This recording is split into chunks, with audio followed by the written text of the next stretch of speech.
Joseph Kabila, quand il a dirigé ce pays, en 2001, il avait quel titre académique? Merci beaucoup. Joseph Kabila avait plusieurs diplômes. Mon Dieu. Plusieurs diplômes. Mais vous-même, vous posez que soyez calme, vous ne soyez pas agité.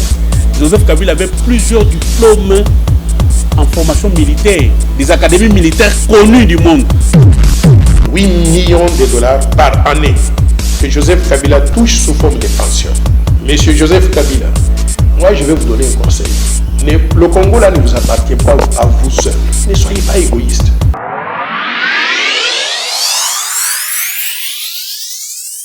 Question à Congrès. Congrès exact, même ordre du jour exact, même quorum exact, même si c'est un député, un sénateur, parmi les invités au baillet, président de semaine mercredi, il est qui? On verra le mercredi ce qui va se passer. On verra le coup de doute, ça, mais ça va pas de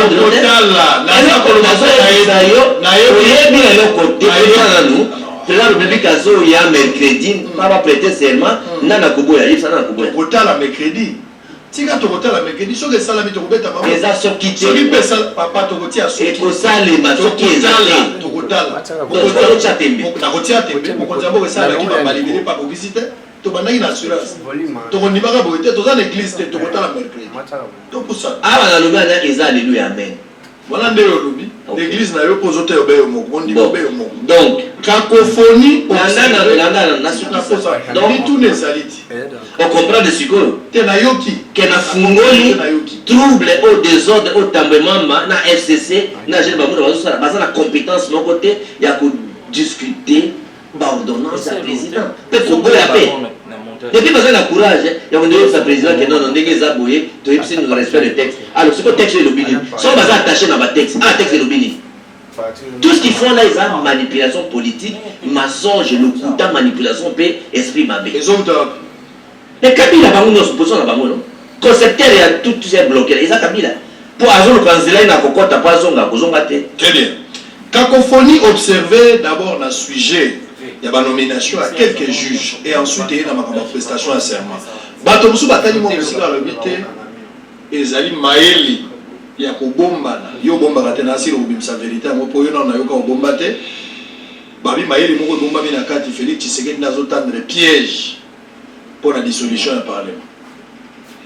Non non, et ça piège t'es comme tel. Au moins na personne d'acquis.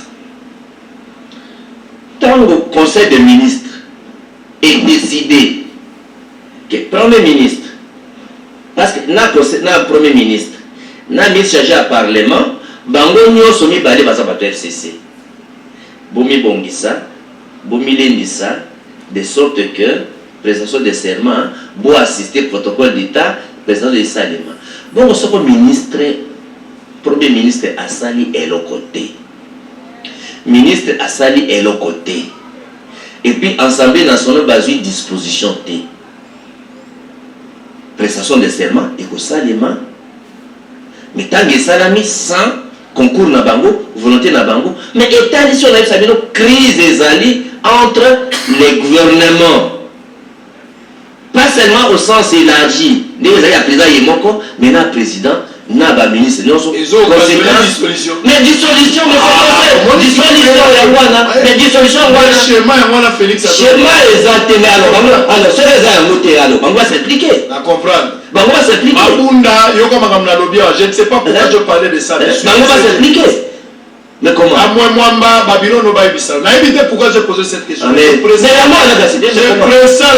des ans, non? Je précise. Alors, soit on va s'impliquer en côté, parce que, attends, on va s'impliquer en côté. Président de ce que vous allez. En tout cas, pour l'anglais, soit on va s'impliquer, le coup la crise en est oumeli, et oumeli, crise en est oumeli, et les moyens, parmi les moussousous, en tout cas pour l'anglais.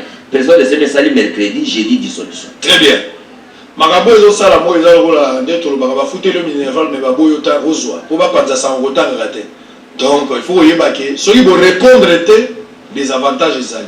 Soki peut bo répondre à un certain moment ils ont avantagé mais côté monsieur peut gozala moi trahison. C'est à vous de voir mais je pense que la loi est trahir. Hein? Botere mboka, c'est ça, trahir mboka. C'est pas trahir mboka. So va répondre à trahir mboka mais peut-être désobéissance par rapport à l'autorité morale. Alors on va revenir, il n'y a pas de problème, on va revenir. On va revenir, qui vivra verra le mercredi. Est-ce qu'il y aura prestation à serment ou pas? On le saura. Marche des élèves. Papa, on lobby tous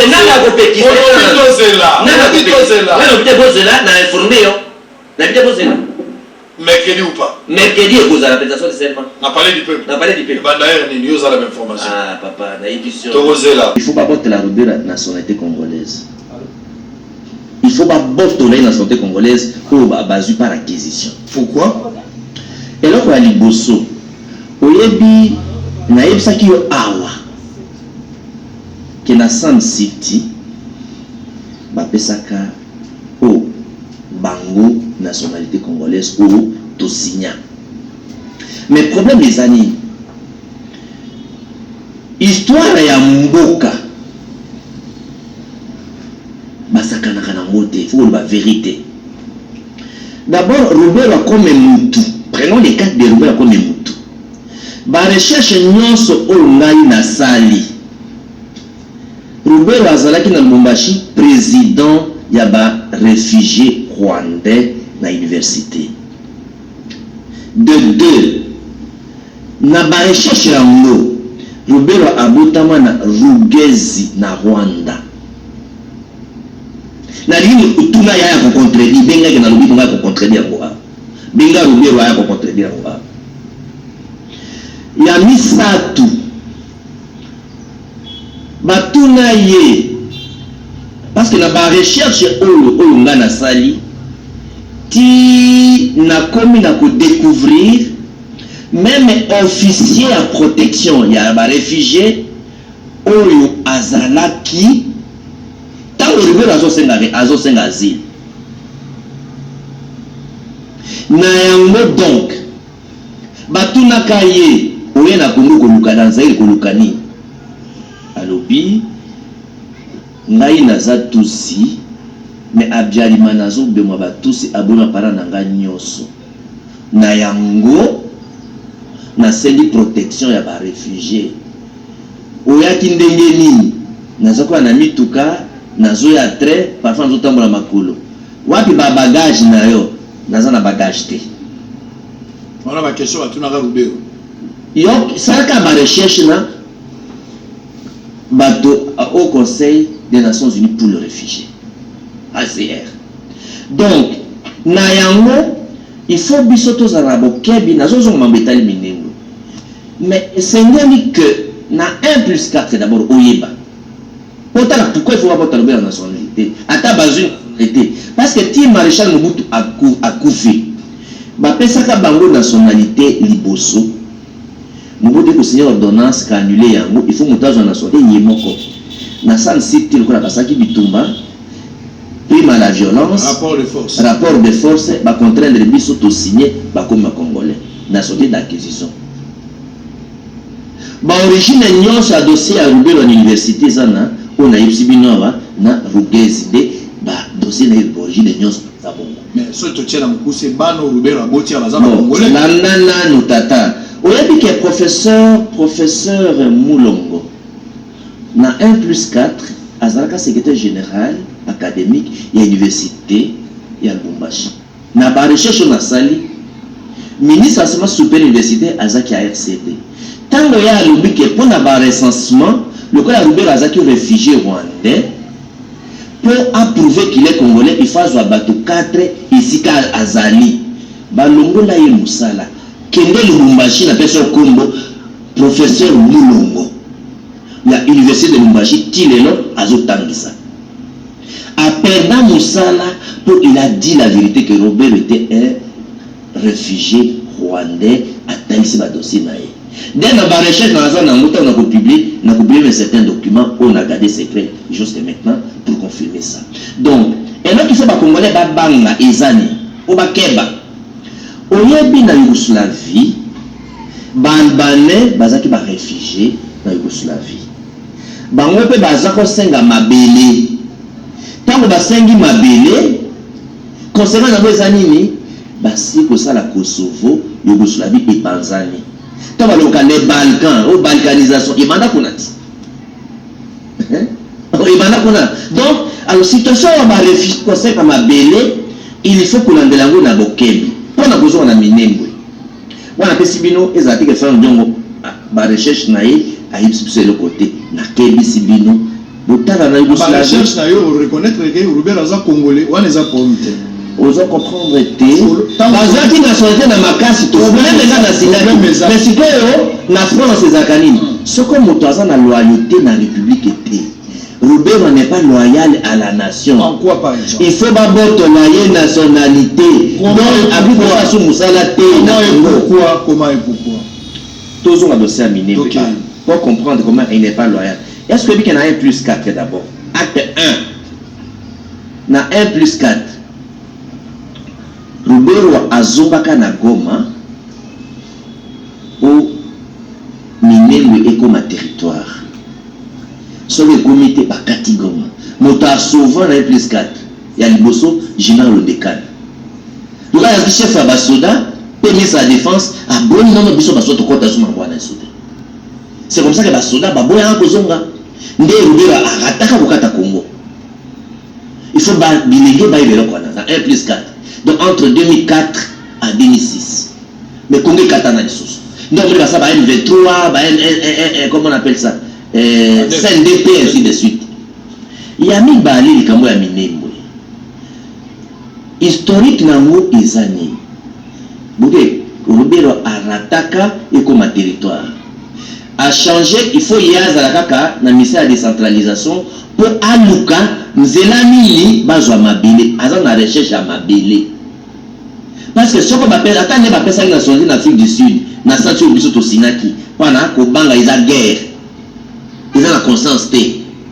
Alors, nous avons une nationalité, nous avons une mobilité. Combien de Congolais basés dans la société américaine, nationalité belge, mais basés dans la mobilité? C'est pas parce que nous avons une nationalité comme la droit à la mobilité, c'est différent. Acte 2, à Sali, Mambétal Minembe A. Na ordonnance, le décret du Premier ministre Matata, signé en haut pour créer la commune rurale. Plus de 230, même à 300. Tant au total, il y a un bon parlement. On a 2013, 2014, 2015, mais ça va de 2013 à 2015. Tant au total, il y a un bon parlement, tout ça nous côté parce que la commune rurale, je crois que 5 km carrés, commune rurale, et quoi ça va chefferité. Alors, total, il y a 3 maladies. Et petit ça qui cœur va appliquer des créanes à matata malade à liboso et ça va bisika muso population va boy va créer commune rurale le cas d'aminer les populations pas au boya et donc il y a mis balé délimitation ba commune muso mignane nango et l'équipe ni be collègue était sengi le cas la commune à Minembo il faut un territoire à Rwanda fois 2 donc au sommet le cas la Matongé ou bien tozui quartier Ngwaka eza na commune ya Kinshasa mais quartier Ngwaka eziti egeke kozati Barumbu ti Kalamu ti Lingwala comment un quartier est que le commune à Munene et c'est ça le basali à Minembo motaza paré nango Ruberwa ozalanda pas seulement qu'ils a bongo total isusu que non na problème ya délimitation de munene nango ndelo nango bache ya mibale na yo selon et bisika muso bazo boya ko sala kwa na Minembwe et puis lisusu banani bakokamba donc installation ya bakonzi problème oyo wana ils ont se trouvé na ba commune mususu mais Minembwe malade yango se misato ezakuna na bato bazo boya bazali na munene ebuki mibeko na banani bakokamba ebuki mibeko ya monde na félicité Mkozamboka non awa bombe zoya awa na nule makambo nyonso oyo mbebo kabila asaki na bato na ye d'ailleurs décret oyo yango pas seulement qu'il y a les boso oyo kuma na nani o matata signaki tango totini makambo na parti ya parlement na gouvernement là na pesi matata félicitations tango totini na gouvernement parlement tini résolution na gouvernement matata azui décret mususu pour na ko sursoir pour na ko boya bavandisa ba commune rurale matata aswaki na maboko tango matata akei Chibala Mova Roberwa baye ko signer hors décret parce que bayo su balé ba signer ki na Chiba signer mon côté. Mais d'abord la nana so ça élément ezali olobi eza lokuta. Ordonnance wana mo décret ce qui décret Mova Sakani azalaki ministre intérieur à l'époque. Papa la période nazo pesa yo. Nga naza na ba document awa. Naza na document ngana na histoire. Oyo zolo beza bibliothèque honorable. O nazo luma. Tikanga na peso elema. O ko pesa mbele elema. Na salaire erreur. Tangu Chibala a commis premier ministre. Nani Mov nani muto azalaki ministre intérieur azalaki Shadari. Eza 2018. Landana. Shadari a eko kende à quel point on a postulé Moutatika les a basé le long. Vous dois comprendre, je vous donne la date, le 20 mai 2018. Je te donne la date d'être dans Boussana. Le 20 mai, il y a mon salaire. Le 20 mai, n'a pas cette date. Le 20 mai 2018, d'ailleurs, pour la police suspect, Chibala a signé décret Roberwa. Na Mova Sakani ba contre-signé signé comme mokana moko anate ba qu'est-ce que signé arrêté interministériel Chibala pardon Mova na Roberwa. Il y a des documents. Quelle a été la rapidité où les deux personnes ba signé décret qu'on a na premier ministre peuvent signer ba momo pour démontrer que ce sont pas des dossiers des documents officiels, ce sont des documents falsifiés. C'est dans les journaux officiels papa, c'est officiel. Je vous dis que c'est falsifié. OK, à supposer que c'est falsifié. OK. À supposer que c'est falsifié. Maintenant, dans tous les cas de figure, vous n'allez pas, mais à supposer que c'est falsifié. Donc, il faut que, donc pour Nayon, Chibala a signé, arrêtez mon décret mon côté. Ce n'est pas un document officiel. Moi, la talipé archive, il y a primature. D'abord, je me rappelle. Moi, j'ai les documents falsifiés, mais ils ont publié au journal officiel. Exactement. Alors, maintenant, lorsqu'il y a un document, ça, il faut faire attention quand il y a des informations. Documents ils ont publié dans le journal officiel parce que moi j'ai le journal officiel. Documents dans le journal officiel, même ceux qui sont à l'Okuta, ils sont opposables à tout le monde et à la justice. Très bien. Donc, dans le Mboka, ils ont le journal officiel à Mboka, qui est dans le journal officiel, ou comment on a que décret wana, où il y a levé suspension, ils ont publié dans le journal officiel. Nous avons prêt à couper ce cas, les kaka, n'a pas de copie. Dans la copie, je vais aller là-bas. Voilà. Le directeur du journal officiel. Voilà. Donc, et comme chercheur, en tout cas, c'est publié dans le journal officiel. J'ai des copies que j'ai pu vous dire. Donc, attends qu'on va lever Sango. Tant qu'on va lever suspension, va tenir compte il y a vie, il y a parlementaire. Parce que la condition pour la commune rurale, il faut que l'Assemblée provinciale bandima. Mais dans la liste de matata asala qui mine bezala quitté. Mais à la bataille aussi bala balou bala ko sala ba kotisi mine frauduleusement. Parce que mine ils répondent à critère T. Il y a monde na fixé mon kozambo kalbi non. Ma commune salamaki bambe bana sur la sema betali mine na bomi yango ti na sala commission ba yekola yango malamu total et ça les mandengini. Mais ce qu'on t'a dit sur son négé lelo minembo de cause à la communauté rurale. Très bien. On va évoluer. On va prendre. Parce que total le nombre de la population étendue, donc il ne faut pas que les réfugiés au bas d'une nationalité à Kouzwa, bas un droit à m'appeler. Très bien. Très bien. Parce que et puis pourquoi le Béla doit être sanctionné? Parce qu'il y a des rwandophones et moussous. Le coup là-bas général Massous. C'est un plan général. Mais on a défendre Mboka. Alors je m'en ai ouvert la tête. Alors je suis Mboka n'a ouvert la tête. Donc au cause de la tête, na Mboka, on s'est attaché na Mboka. On m'a dit la France. Quand l'Algérien a besoin de nationalité française, bah comment qui va djihadiste, bah comment ça la Mboka France m'a bé, bah tout tomber sur nationalité, bah comment m'a allez, bah botte la nationalité congolaise, pardon, nationalité française pour l'anglais. Moutouko la Bébois n'a proposé na Mboka ba boto la nationalité congolaise ou Asie à Kouzwa. Très bien. Alors on va prendre dernière partie avant de terminer salon de jeunes samedi.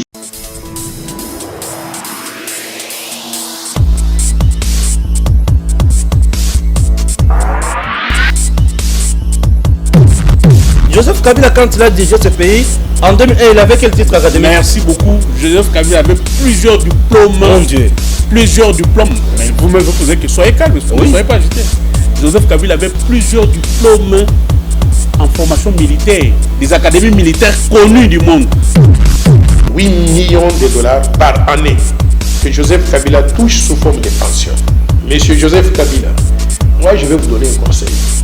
Le Congo là ne vous appartient pas à vous seul. Ne soyez pas égoïste.